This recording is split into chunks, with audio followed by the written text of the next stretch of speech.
Gold, trusted gold buyers. మీరు తాకట్టు పెట్టిన బంగారాన్ని విడిపించి ఈ రోజు ఉన్న మార్కెట్ ధరకు కొనబడను.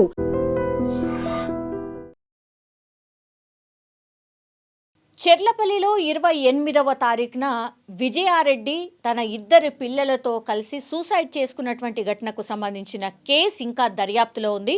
కేసుకి సంబంధించి ఇంకా ఎట్లాంటి ఇన్ఫర్మేషన్ అయితే పోలీసులు రాబట్టలేదని చెప్పొచ్చు. ఎందుకంటే ఫ్యామిలీ మెంబర్స్ అందరూ కూడా అక్కడే ఉన్నారు. ఫ్యామిలీ మెంబర్స్కి ఎవరిని అడిగినా సరే అసలు ఆమెకి ఫైనాన్షియల్ ప్రాబ్లం లేదు, ఎవరితోని గొడవలు లేదు, ఆమె ఫ్యామిలీ ఆమె హ్యాపీగా ఉంది. అసలు ఎట్లాంటి ఇన్ఫర్మేషన్ ఆర్ క్లూ ఈ ఫ్యామిలీ మెంబర్స్ దగ్గర నుంచి ఎక్కడ కూడా రాలేదు. ఈమె ఇద్దరి పిల్లల్ని, inter first year second year చదువుతున్నటువంటి ఇద్దరి పిల్లల్ని సాయంత్రం పూట 4-5 గంటలకు వాళ్ళ హాస్టల్లో ఉంటారు కాబట్టి ఆ హాస్టల్కి వెళ్ళి వాళ్ళని పిక్ చేసుకున్న సందర్భంలో హాస్టల్లో కూడా మా రిలేటివ్కి బాగాలేదు, నేను తీసుకెళ్ళిపోతున్నాను మా పిల్లల్ని అని చెప్పి తీసుకొచ్చింది. మదరే వచ్చి తీసుకెళ్తే ఎవరైనా యాక్సెప్ట్ చేస్తారు. సో తీసుకెళ్ళిపోతుంటే కూడా పెద్దగా అబ్జెక్షన్ ఏం లేదు. వాళ్ళిద్దరు పిల్లల్ని పిక్ చేసుకొని తీసుకొని వచ్చింది. సొంతంగా కార్ని డ్రైవ్ చేస్తూ పిల్లలతో పాటు ఆమె దగ్గర 8 గంటలు ప్రయాణం చేసింది. అంటే 8 గంటలు వాళ్ళు ముగ్గురు కూడా కలిసే ఉన్నారు.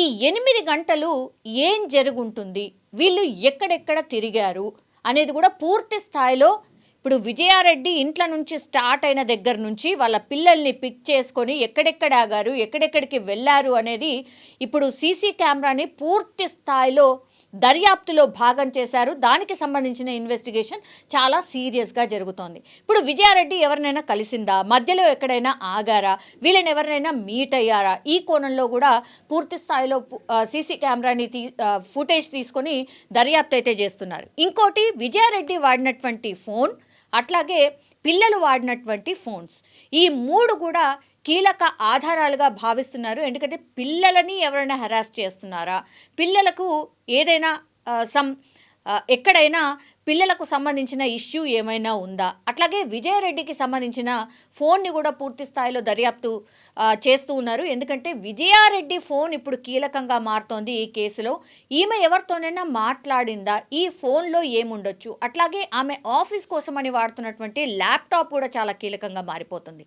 ఎందుకంటే ఈమె సాఫ్ట్వేర్ ఎంప్లాయ్ అనగానే స్ట్రెస్ఫుల్ జాబ్ అనేది మనందరికీ తెలుసు, వెరీ కామన్గా సాఫ్ట్వేర్ ఎంప్లాయీసే చెప్తూ ఉంటారు. మరి ఆఫీస్లో ఏదైనా జరిగిందా, ఆఫీస్లో ఏమైనా ఇష్యూ ఉందా అనే కోణంలో కూడా పూర్తి స్థాయిలో దర్యాప్తు అయితే చేస్తున్నారు పోలీసులు. సో ఇవి మెయిన్ క్లూస్. ఒకటి, సీసీ కెమెరా ఫుటేజ్ 8 గంటల పాటు పిల్లలతోని ట్రావెల్ చేసింది కాబట్టి సీసీ ఫుటేజ్ కీలకం. దాని తర్వాత సెల్ ఫోన్స్, వీళ్ళు ముగ్గురు వాడినటువంటి సెల్ ఫోన్స్, ఎవరెవరు ఎక్కడి నుంచి కాల్ చేశారు ఏంటి అనేది కూడా పూర్తి స్థాయిలో దర్యాప్తులో భాగంగా చాలా సీరియస్గా ఇన్వెస్టిగేషన్ చేస్తూ ఉన్నారు. అట్లాగే ఆమె ల్యాప్టాప్, దెన్ ఈమె వర్క్ చేసినటువంటి ప్లేస్ ఏదైతే ఉంటుందో అక్కడ ఫ్రీక్వెంట్గా మాట్లాడుతున్న ఎంప్లాయీస్ దగ్గర నుంచి కూడా పూర్తిగా క్వశ్చన్ చేస్తున్నారు పోలీసులు. ఎందుకంటే ఎట్లాంటి క్లూ లేకుండా వాళ్ళ రిలేటివ్స్లో వాళ్ళ హస్బెండ్తోని ఎట్లాంటి ఇష్యూ లేదు, వాళ్ళ అత్తమామలతో ఎట్లాంటి ఇష్యూ లేదు, అండ్ ఇప్పుడు విజయారెడ్డి ఎవరైతే ఉన్నారో వాళ్ళ మదర్ ఆమెతో పాటే ఉంటుంది. సో ఆమెకు కూడా ఎట్లాంటి క్లూ లేదు. పోనీ ఫోన్ కాల్స్లో ఏదైనా బాధపడుతూ ఇంకేదైనా ఎవరితోనైనా మాట్లాడిందా అంటే అది కూడా ఎక్కడ కనిపించట్లేదు. చాలా కూల్గా, ఆ రోజు మార్నింగ్ కూడా చాలా కూల్గా నార్మల్గానే కనిపించింది విజయారెడ్డి అని వాళ్ళ మదర్ చెప్తోంది. అట్లాగే ఆమె ఎవరితోనైతే వాళ్ళ బ్రదర్తో మాట్లాడిందో అతను కూడా ఎక్కడ కూడా అట్లా అనిపించలేదు మాకు, అసలు మేమే షాక్లో ఉన్నాం, అసలు ఏం జరిగింది ఈ టైంలోనే అనేది కూడా పూర్తి స్థాయిలో వాళ్ళు కూడా ఆశ్చర్యానికి గురవుతున్నటువంటి సిచ్యువేషన్ అయితే కనిపిస్తోంది. సో ఇవే ఇప్పుడు మెయిన్గా కీలకంగా మారబోతున్నాయి. ఆ తర్వాత విజయారెడ్డి ఇప్పుడు ఈ 8 గంటల్లో వాళ్ళ పిల్లల్ని ఎట్లా ఒప్పించింది, పిల్లలు ఎందుకు ఒప్పుకున్నారు? జనరల్లీ అయితే చిన్న పిల్లలు అయితే ఎవరైనా సరే అలా అమ్మతోని, అమ్మ ఏది చెప్తే అది వింటూ ఉంటారు. కొంతమంది హైపర్ యాక్టివ్ ఉంటారు, వాళ్ళు కూడా చేతులన్నీ విదిలించుకొని పారిపోయే అవకాశం కూడా ఉంటుంది. కానీ ఇక్కడ inter first year, inter second year చదువుతున్నటువంటి పిల్లలు, పెద్ద పిల్లలు, 18-19 ఇయర్స్ ఏజ్ ఉన్నటువంటి పిల్లలు, వాళ్ళు అసలు వాళ్ళ అమ్మని హత్తుకొని హక్ చేసుకొని చేతులు పట్టుకొని ఎట్లా ఉండగలుగుతున్నారు? చావుని ఎదురుగా చూస్తే కూడా అసలు ఏమాత్రం కూడా జంకకుండా ఎట్లా నిల్చోగలిగినరు అనేది కూడా పూర్తి స్థాయిలో దీని చుట్టే ఈ కేసు అంతా కూడా తిరుగుతున్నటువంటి పరిస్థితి అయితే కనిపిస్తోంది. ఇంకోటి ఏంటంటే 28వ తారీఖున యాక్చువల్లీ విజయారెడ్డి అట్లాగే సురేందర్ వాళ్ళ హస్బెండ్ వాళ్ళ మ్యారేజ్ రోజు అన్నటువంటి మాట చెప్తున్నారు. దానికంటే జస్ట్ ఒక 2 days ముందు సోషల్ మీడియాలో ఒక ప్రచారం జరుగుతోంది. వాళ్ళ పెట్ డాగ్ చనిపోయింది, ఆ డిప్రెషన్లో ఉంది విజయారెడ్డి, వీళ్ళందరూ కూడా డిప్రెషన్లో ఉన్నారు అని సోషల్ మీడియాలో ఒక ప్రచారం అయితే జరుగుతోంది. సరే, పెట్ డాగ్ చనిపోయింది, అదైతే వాస్తవం. కానీ పెట్ డాగ్ చనిపోతే మరీ ఇంత భయంకరంగా ఇంత పెద్ద డిసిషన్ తీసుకుంటారా? ఇది అతిపెద్ద చర్చ. Just 2 days before pet dog చనిపోయింది. 28వ తారీఖున వాళ్ళు సూసైడ్ చేసుకున్నటువంటి రోజు ఏదైతే ఉందో ఆ రోజు వీళ్ళ మ్యారేజ్ డే, ఆ రోజు కూడా చాలా కూల్గా మాట్లాడింది అన్నటువంటి మాట వాళ్ళ హస్బెండ్ కూడా చెప్తున్నారు. పాపం ఆయన నోట్లకెళ్ళి మాట కూడా వెళ్తలేడు, ఆయన పూర్తి స్థాయిలో షాక్లో ఉండిపోయిండు, దగ్గర కూడా లేడు. ఇప్పుడు ఫ్యామిలీ మొత్తం కొలాప్స్ అయిపోయినటువంటి పరిస్థితి. పాపం ఇంత దూరంగా అంటే ఫ్యామిలీకి దూరంగా ఎక్కడో దుబాయ్లో ఉంటూ వర్క్ చేసి సంపాదించిందంతా వాళ్ళ పిల్లలకి ఫ్యామిలీ బాగుపడాలి అని ఆయన ఆలోచనతోని ఫ్యామిలీకి దూరంగా భారమైన ఉంటున్నారు. అట్లాంటిది ఈ షాకింగ్ వార్త విన్న తర్వాత ఎవరైనా సరే ఎట్లా ఉంటుంది ఆయన పరిస్థితి? అత్యంత దారుణంగా ఉంది. పాపం ఆయనను చూస్తే కూడా ఎట్లనో అనిపిస్తోంది. అది ఒక కోణం. దాని తర్వాత 28వ తారీఖున వీళ్ళ మ్యారేజ్ డే. దెన్ జస్ట్ 31వ తారీఖున అంటే 2 days తర్వాతనే ఇప్పుడు సురేందర్ రెడ్డి బర్త్డే కూడా ఉందట. మీరు చూడండి, ఇంత ఒకటేమో పెట్ డాగ్ చనిపోతుంది 2 రోజుల క్రితం, 28వ తారీఖునేమో మ్యారేజ్ డే ఉంటుంది, అదే రోజు సూసైడ్ చేసుకుంటారు. జస్ట్ 2 days తర్వాత వాళ్ళ హస్బెండ్ది బర్త్డే ఉంటుంది. మరి ఈ మధ్యకాలంలో ఏం జరుగుంటుంది? పెద్ద మిస్టరీగా మారిపోయింది. అన్ని కోణాల్లో మేము దర్యాప్తు చేస్తున్నాం, ఏ క్లూని కూడా మేము వదిలిపెట్టమని పోలీసులు చెప్తున్నప్పటికీ కూడా అసలు ఇంత పెద్ద డిసిషన్ ఈమె ఎలా తీసుకోగలిగింది? అండ్ ఇంకోటి పెద్ద చర్చ ఏంటి అని అంటే అసలు పిల్లల్ని ఏం చెప్పి ఒప్పించింది? సూసైడ్ నోట్లో ఏమన్నా ఉందా అంటే అందులో కూడా ఏం లేదు. మా సూసైడ్కి ఎవరో కారణం అని రాసి మరీ పెట్టి చనిపోయారు. కాబట్టి ఈ ఏదో మిస్టరీ ఉంది, ఏదో అనుమానం ఉంది. ఏదైనా బలమైన రీజన్ ఉంటే కానీ ఇట్లా సూసైడ్కి అయితే అటెంప్ట్ చేసే అవకాశమే లేదని ఆమె బంధువులు కానీ, ఆమెకు తెలిసినటువంటి వాళ్ళు కానీ, ఆ చుట్టుపక్కల వాళ్ళు కానీ అందరు చెప్తున్నటువంటి మాట. సో చూడాలి ఇందులో ఎట్లాంటి పురోగతి వస్తుంది, ఏదైనా మిస్టరీ దాగి ఉందా, లేకపోతే నిన్న మొన్నటి నుంచి కూడా ఒకటే చెప్తున్నారు, ఆమె చాలా స్ట్రెస్లో ఉంది, 15-20 రోజుల నుంచి కూడా ఆమె అదే చెప్తోంది, లోన్లీ ఫీల్ అవుతున్నాను అన్నటువంటి మాట చెప్తోంది.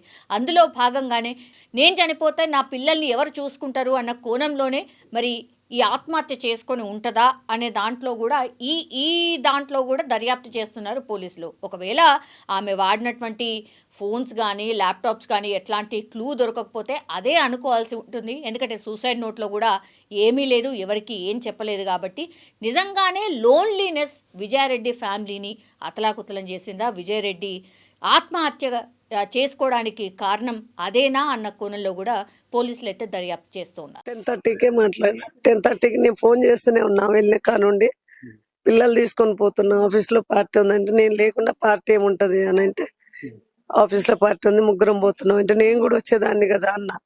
నువ్వేం రావద్దు, ఇంటి దగ్గర ఉండి మేము ముగ్గురం పోతున్నాం అన్నది అంతే. తర్వాత కాల్ ఎత్తలేదు, ఇక ఫోన్ ఎత్తలేదు, చాలా సార్లు చేసిన అంతే. అంటే మీరు విజయశాంతి మీ మనమడతో కలిసి ఉంటారా? వాళ్ళిద్దరు హాస్టల్లోనే ఉంటారు, మేమిద్దరమే ఉంటాం ఇంట్లో పైన. అంటే ఎప్పుడన్నా ఏమన్నా అస్సలు ఏం చెప్పదు, ఏం లేవు ఆమెకు బాధలు కూడా. పొద్దున 8:30కి తెలిసింది. మా అబ్బాయి ఫోన్ చేశారు. రాత్రి ఎటుపోయిందని మీరు అడగలేదు? ఆఫీస్ ఉంటుంది ఆమెకు, రోజు ఆఫీస్, రోజు నైట్ డ్యూటీ ఉంటది. అట్లానే వెళ్ళిపోయింది కార్ తీసుకొని. లేకపోతే అసలు ఆమె ఎవరింటికి పోతే ఎవరితో మాట్లాడదు, కాలనీలో కూడా ఎవరింట్లో ముచ్చట్లు పెట్టదు. అట్లాంటి మనిషి ఇట్లా అయిపోయింది. ఆమె బుధవారం మాట్లాడింది, కాలేజీ తోలుతుంది వాళ్ళమ్మ, తాళం చేయి ఎక్కడ పెట్టినా తీసుకో అని చెప్పింది అంతే. ఇంక మళ్ళీ మాట్లాడలే ఎవ్వరు. అంతే అండి, నేను మాట్లాడలేను ప్లీజ్. 29 వైఫ్ మాట్లాడింది, 27 పాప మాట్లాడింది. బాబు సంక్రాంతి హాలిడేస్ వచ్చినప్పుడు మాట్లాడారు. ఈ ప్రమాదం జరిగింది ఇప్పుడు తెలిసి సార్ ఆ రోజు మార్నింగ్ 8:30కి తెలిసింది నాకు. ఏమని చెప్పారు సార్? ఫస్ట్ చెప్పారు ఓకే వచ్చేసి తొందరగా అన్నారు. మా బొమ్మకి ఫోన్ చేశాడు, చెప్పలేదు ఫస్ట్. తర్వాత నేనే అడిగాను ఏమైంది, ప్రాబ్లం ఏంది ఫస్ట్ చెప్పు. లేదు బావా శాంతి చనిపోయింది, ఫస్ట్ ఒక్కరే అని చెప్పారు. చనిపోయింది అని చెప్పాడు.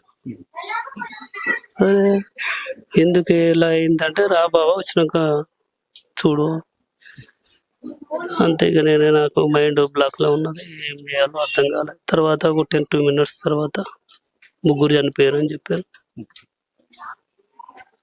ఆ టైంలో ఏం చెప్పాలో అర్థం కాలేదు. మీరు దుబాయ్లో ఉంటారు, వాళ్ళు ఇక్కడ ఉంటారు, మీ మిస్సెస్ కూడా మంచి ఉన్నత ఉద్యోగం సాఫ్ట్వేర్, మరి ఎందుకు సార్ ఇంత పరిస్థితి కారణం ఏంటి? అదే నాకు తెలియదండి ఏం జరిగిందని. అమ్మాయి మాత్రం వెరీ స్ట్రాంగ్. అమ్మాయి చాలా నాకు దొరికిన దేవత అనుకోవాలి. అంతే. ఫ్యామిలీ బాగా చూసుకుంటుంది, నన్ను కేరింగ్ చూసుకుంటుంది, పిల్లలు కేరింగ్ చూసుకుంటుంది, అన్ని బాగుంటుంది అమ్మాయి. అంటే ఆఫీస్ లో స్ట్రెస్ ఎలా ఉందా? స్ట్రెస్ ఉందంటారు? అలా ఏముండదు, అందరితోటి కలువిడిగానే ఉంటది మ్యాక్సిమం. అవి అంత తెలియదండి అది ఏందని. పిల్లల్ని తీసుకెళ్ళి అట్లా ఆ విధంగా చంపుకోవడం అంటే అసలు ఎందుకు అంత దారుణంగా ఎందుకు ఒడగొట్టినట్టు? అది తెలియదండి ఏం జరిగింది అనేది. అంత అంతే ప్రేమ ఎక్కువ మమ్మీ అంటే పిల్లలకు, అంతే ప్రాణం. ఓకే, పాపకు బాబు ఇద్దరికి. మమ్మీ లేకపోతే ఉండలేరు వాళ్ళు.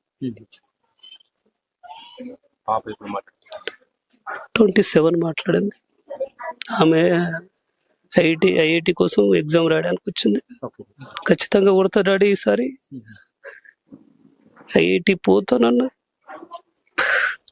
కానీ బాబు ఎక్కడికి వెళ్ళిపోయింది. బాబు ఇప్పుడు మాట్లాడి బాబు సంక్రాంతికి వచ్చాడు హాలిడేస్ కు, అప్పుడు మాట్లాడాడు. చివరిగా మీ వైఫ్ మాట్లాడినప్పుడు ఏమని చెప్పింది సార్? ఇంకేమన్నా ఏం చెప్పలేదు, నార్మల్ గానే మాట్లాడింది. నార్మల్ గా రోజు మాట్లాడేటట్టే మాట్లాడింది. అమ్మాయి ఫోన్ చేసింది, ఓకే ఏం చేస్తున్నావు అంటే ఇప్పుడు లేచానని చెప్పింది. సరే ఓకేరా, ఎట్లున్నావు, ఆరోగ్యం ఉందా, విశాల్ రెడ్డికి చేసావా, చెరికి చేసావా, వాళ్ళు ఎలా ఉన్నారు అని అడిగాను. బాగున్నారంటేనే ఏం ప్రాబ్లం లేదు, మంచిగా ఉన్నారు వాళ్ళు, నేను మళ్ళీ వెళ్తాను సండే రోజు అని చెప్పింది. అంతే, ఏం మాట్లాడలే. సరే అమ్మా నువ్వు పడుకో, నేను తర్వాత చేస్తలే అని చెప్పి. ఏమన్నా ఆరోగ్య సమస్యలు ఏం లేవు, చెప్పాను కదండి. అమ్మాయి వెరీ స్ట్రాంగ్. అమ్మాయి ఎటువంటి ప్రాబ్లమ్స్ హెల్త్ వైజ్ గా లేవు అమ్మాయికి. ఏ టాబ్లెట్ వాడదు, ఏం వాడదు. అలా ఈ వార్త తెలిసినాక ఇక్కడికి వచ్చాక చూశాక గుండె అయిపోయిందండి. ఎందుకు అంటే ఒక్కరు ప్రేమ ప్రేమ అంత కేరింగ్ చూసుకునేది నా వైఫ్. పిల్లలు మా చెర్రి, నా తల్లి, చిట్టు తల్లి,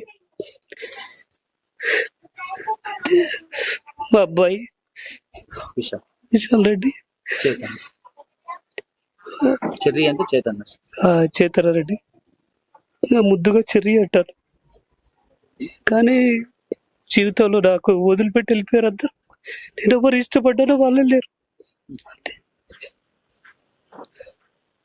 అంతేనండి. అది బాధగా నేను ఏం కనపడతలే నాకు టీచర్. హరితవన కాలనీ ప్రెసిడెంట్ నేను. ఇక్కడ ఈరోజు సూసైడ్ జరిగింది చెల్లపల్లిలో. పెన్నింటి సురేందర్ రెడ్డి వాళ్ళ ఫ్యామిలీ, అంటే సురేందర్ రెడ్డి కాదు ఆయన బయట ఉంటాడు, వాళ్ళ ఫ్యామిలీ విజయశాంత్ రెడ్డి అలా ఇద్దరు పిల్లల పేరు మాకు తెలియదు. ఈరోజు చనిపోయడం అని మన రైల్వే పోలీసులు వచ్చి మళ్ళీ అడిగితే దాకా మాకు తెలియదు. వాళ్ళ ఇంటి విషయాలు కూడా మాకు ఏం తెలియదు. ఇప్పుడు ఇది చెప్తే మాత్రమే తెలిసింది మాకు. ఎక్కడ జరిగింది ఇది చెల్లపల్లి రైల్వే స్టేషన్ దగ్గర తెలిసింది. నైట్ 1 గంటలకు జరిగిందంట. కారు చూసి గుర్తుపట్టి వాళ్ళు వచ్చారు. వీళ్ళకి ఏమైనా గొడవలు ఉన్న విషయం మాకేం తెలియదు. వాళ్ళు రీసెంట్ ఎవరితో కూడా మాట్లాడారు, ఎవరితో వాళ్ళ పనాలు చేసుకుని వెళ్తారు. వీళ్ళు ఎన్ని సంవత్సరాల నుంచి వీళ్ళు గత 8 సంవత్సరాల నుంచి ఉంటారు ఇక్కడ. లోన్ హౌస్ గత 8 సంవత్సరాల నుంచి ఉంటారు ఇక్కడ. వీళ్ళ ప్రాపర్ ఎక్కడ? ప్రాపర్ వీళ్ళు బోలపల్లి, భువనగిరి మండలం, బోలపల్లి విలేజ్ ప్రాపర్. ఓకే. నిజంగా ప్రస్తుతం ఉన్నటువంటి సమాజం దేనికి ప్రయారిటీ ఇస్తుంది? ఆర్థిక సంబంధాల చుట్టూ మాత్రమే తిరుగుతోంది. మళ్ళీ ఎన్నికలంగానే చాలా విరక్తి కలుగుతాను. మంచి అనిపిస్తుంది కదా, లేడీస్ కూడా ఛాలెంజింగ్ జాబ్స్ చేసినప్పుడు చాలా బాగుంటది. ట్రాఫిక్ అసిస్టెంట్స్ గా నియమించిన ట్రాన్స్జెండర్స్ అందరితో సాల్యూట్ చేయించుకుంటున్నారు. ఫుడ్ డెలివరీ ఇవ్వటానికి వెళ్ళినటువంటి డెలివరీ బాయ్ అనిల్ పై కళ్ళ ముందు